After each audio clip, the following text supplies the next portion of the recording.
Welcome back to another episode of Dear HRT. For those of you who are joining us for the first time, Dear HRT is a monthly show put on by the HRT committee of the Arlington Teen Network Board, where we discuss topics and take questions from Arlington teens related to sex, consent, and healthy relationships.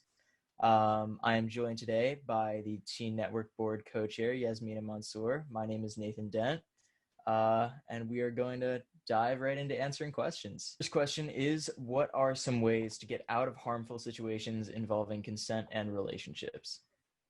Well, thankfully in Arlington, we have a lot of resources available to us locally. Things like doorways for women and children, the Doorways hotline that you can find on their website, the Trevor Project, which is more nationwide. And if you search up those numbers, you can talk to a representative, not a robot, it's a real person, and they'll offer specific support for your situation. Okay, the next question is, what is a normal amount of time to spend per day interacting with your partner over text or in person? So this one is I think it's kind of tricky. I'll be honest, there isn't really a normal amount of time. Everybody's relationship is different. Everybody's dynamic is going to be different. Everybody's going to want a different amount of attention than everybody else. If I can be a little bit presumptuous and kind of assume that maybe in your situation, either you're kind of feeling smothered or you're feeling kind of neglected, I think that frankly, just don't worry about what other people are doing. Worry about what your situation is and how you feel in response to that. So if you feel as if you're kind of being smothered, and you're not really being given enough space, or just the amount of time that your partner wants to spend with you is just overwhelming to you, that's totally fine. Your feelings there are valid. If that's how you feel, that's how you feel. That's just kind of an important conversation to have. I get that, it's not the easiest conversation, but it really doesn't have to be that bad. You can really just talk to your partner and just say hey, I'm really happy that you want to give me all this attention. I'm really happy that you want to spend time with me, but at the same time, I need my own space, and hopefully they'll understand that. And that's just it ties back into communication. That's just kind of an essential thing that you really need to have down in any functional, healthy relationship. If you're not at that point already, it's okay. You can build that up, but it's important to start. If it's the other way around where you feel like you're really not getting enough attention, it's kind of the same thing. Just bring that up. Be like, hey, I respect that maybe you want your own space, but, I feel like maybe I'm not getting enough attention from you, or however you want to phrase it. You probably know the dynamic best. But I personally, I think this is just really a communication thing. That being said, there are some signs that, your relationship, the amount of time you're spending with your partner may be a little bit unhealthy. That's just, if it really starts interfering with your day-to-day life, where, you really can't spend much time with your friends or your family. If you feel like, your life is really changing, and you kind of feel overwhelmed, I'd take that as a sign that you're probably not on the healthiest track. Next question is, how do I ask for consent without it being awkward?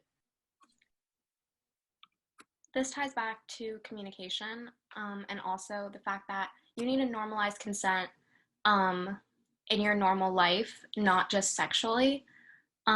Consent becomes easier and more natural the more you practice it and use it in small moments, even if that's just asking hey, can I touch you? Something like that. You don't have to specifically make a big deal out of it, but once you start doing it normally, hey, can I kiss you? Or can I hold your hand? And then it'll become easier to do during bigger things like intercourse, or if you want to say, do you want to have sex? But it doesn't have to be that.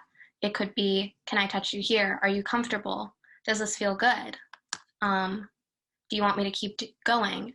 And not only pay attention to what they're saying, but look for nonverbal cues that your partner is uncomfortable, because consent doesn't,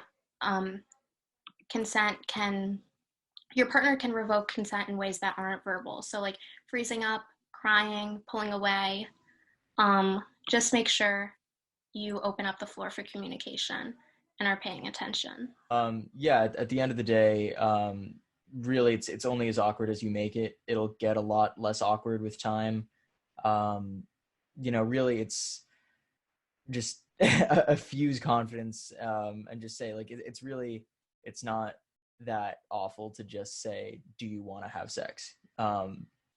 There's not too much to it. I get that it might be daunting, but it's just like, it's the right thing to do.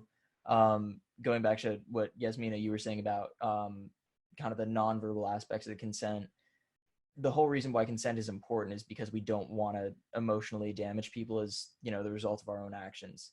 And so just because somebody is, giving you verbal consent, if that, feels coerced or they're reluctant to do that, that's probably indicative that emotionally they're really not in the right place for it. And that's really something you have to be equally attentive to, because even if you're getting kind of a reluctant sort of verbal affirmation, that doesn't necessarily imply consent. It's just very important to be in tune with, what your partner is really thinking, what they're feeling.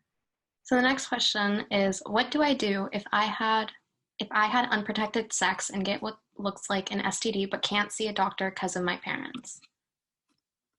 So a really good resource for you might be the Arlington Teen Clinic. If you go to the Arlington Teen Clinic, it is located on the second floor of the Human Services Center at 2100 Washington Boulevard. And the Teen Clinic is open from 2:30 to 4 p.m. on every Thursday. If you're 14 or older, you don't need parental consent to go and get treated. You'll go, you can get tested. If it turns out you do have an STD, you'll take steps from there accordingly. But the responsible thing to do, both for yourself and for other people, is to get tested as soon as you possibly can. As for getting there, if you have a friend or a trusted adult who can drive you, worst case scenario, take the bus, take Uber. But I like, just know that service exists, and it exists expressly for that purpose.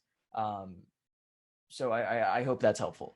You can find more information about the teen clinic at health.arlingtonva.us. Also, as a side note, please wear a condom next time. Another side note is, as long as you don't know if you have an STD or not, but you believe you do, don't have sex with anyone else or the same person until you get the result. And if you did, make sure to let that person know that you tested positive for an STD, because it might have transferred for them. But Make yes. sure your partner gets tested. Yeah. Also, make sure to wear a condom next time, and you can actually get them from the teen clinic as well. That's all the questions we have time for today. Thank you guys so much for asking questions. If you have any questions for us, you can go to our Instagram, Arlington_TNB, and fill out the form, and we can get to it in another episode. All right. Thanks so much, guys. See you next time.